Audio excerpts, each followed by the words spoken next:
I've been finicky about organizing what I'm doing on a calendar, on an Excel spreadsheet, or on Notion, or anything like that for years. The first video I've got up on my YouTube channel, this one about Notion, how to add a page block, was published in April 5th, 2020. And at that point, I had no idea what building a second brain was. Yes, I've got Tiago's book. I didn't know what it was. I didn't know about the movement. I didn't read articles about productivity or organization or anything like that. But I used Google Calendar. I had been using Notion for a while before I actually made any videos about it. So I'm very familiar with the organization, productivity, doing things space. And this Building a Second Brain Summit in person is from October 3rd to 4th in 2024, so it's coming up. I've attended the previous virtual summits, which have been pretty good, and I've spoken with quite a few people in and around this space for the last 4 years. If we have a look at the speakers in the conference, I've spoken with Anne, I've spoken with Nick, I've spoken with Kei, spoken with Marie, Thomas Frank, spoken with August Bradley, and I've also spoken with Tiago being the only one I've actually spoken to in person, but I'm also very familiar with Ryder's work and Song Aaron's work. So not only is this summit an opportunity to talk to people in person rather than online for people I've been speaking with over the last 4 years, but also ask in person some questions about ideas, the work, and what they're currently thinking about, because as a creator myself, I know things shared online evolve very quickly in real life. So what I'm thinking about now might not be what I get a question on in a comment from a video a year to 4 years back. But with this conference being in person, there are 3 main barriers or considerations I really need to think about. The first and most obvious one is cost. Now that's for a ticket, which is currently the early bird pricing, which changes in 9 days. But of course, this is in Los Angeles. I, as I'm sure you can work out from my accent, live in England, not LA, so I need to get a flight over to LA. A quick search on the internet from Skyscanner shows it's 528 and it's an 11-hour flight. But then I also need to add on top of that, because that's from Heathrow. I am not anywhere close to Heathrow, and so if we have a look on Google Maps, you can see that's going to be about 3 hours via train to Heathrow Airport from where I'm at. At the moment there's no train prices, but I imagine it's going to be around £70, so that brings the travel cost to about $600. But the summit is over 2 days, and with an 11-hour travel, I kind of want to get over jet lag before the summit, which means I'm going to be staying there for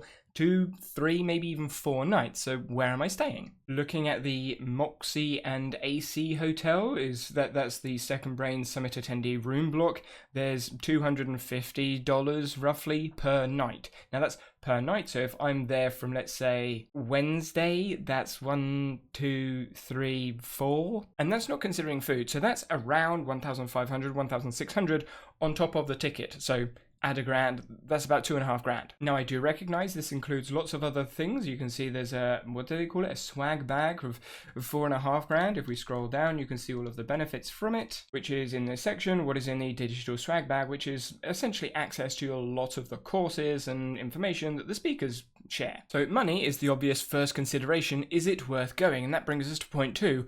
What would I be going for? If I step back and look at my productivity organizational system, whatever you want to call it, I use Morgan and Obsidian. I get things done. I've worked for various people at the same time. I run multiple channels. I do lots of other things aside from this YouTube channel that requires me to be organized. Because I'm an independent researcher, I do lots of research. I organize my time as well as other people's time and help with the running of some other small businesses and other academics. And so if I ask myself, am I going there to be more productive, more organized? I'd probably say no. Now, when it comes to meeting people there, as I mentioned, I've spoken to quite a few of the speakers already online. Meeting people in person, is that worth the cost? That would be my question. And then attendees, maybe I meet someone there that becomes best friend, but I don't know who any of the attendees are. We do get the option to meet them beforehand on September 4th. But again, there's the question of the benefit between meeting someone online and meeting someone in person. What are the benefits? What is the main difference? Is it worth $2,500? But then there's a third reason I might want to go, which is understanding the business minds of the individuals, because most of the individuals there are similar to me in some ways in that creating content online, but they also run their own business. So any entrepreneur or individual that wants to be an entrepreneur or work for themselves or run a business, run a company, may want to learn pitfalls and things that all of those individuals have learned that maybe they don't want to share online in videos or in a potentially recorded Zoom call. And that behind the scenes access or conference conversations that I often talk about when I go to academic conferences or teacher conferences or coaching conferences, it's It's the conversations that you just have backwards and forwards that are behind the scenes where the value potentially lies. And as someone who has recently started a company and is coaching trampoline to individuals, it is a business. Yes, running a sports club is different from an online business, but it's still a business. So that's where I potentially might have a good enough reason to go. But that brings me to the third main struggle, barrier, issue, whatever you want to call it,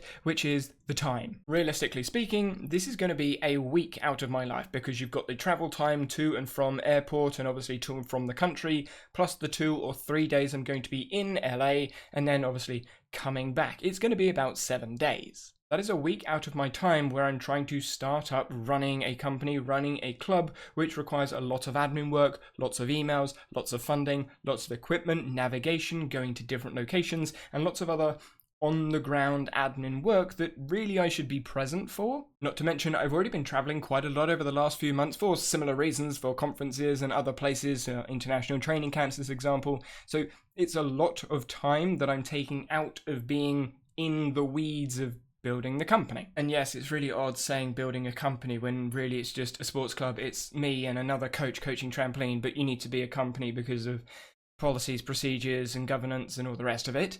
So as you might be able to tell, I'm leaning towards going, but there are lots of things where I need to really think about, okay, is it worth the money? Is it worth the time? Is it worth the effort to go? That I'm not entirely sold on, so it'd be useful to hear your thoughts. Are you going? Why aren't you going? What would you want to know or expect? Like, what are your thoughts on the Building a Second Brain in-person summit? And yes, it's only in person, there's no recordings.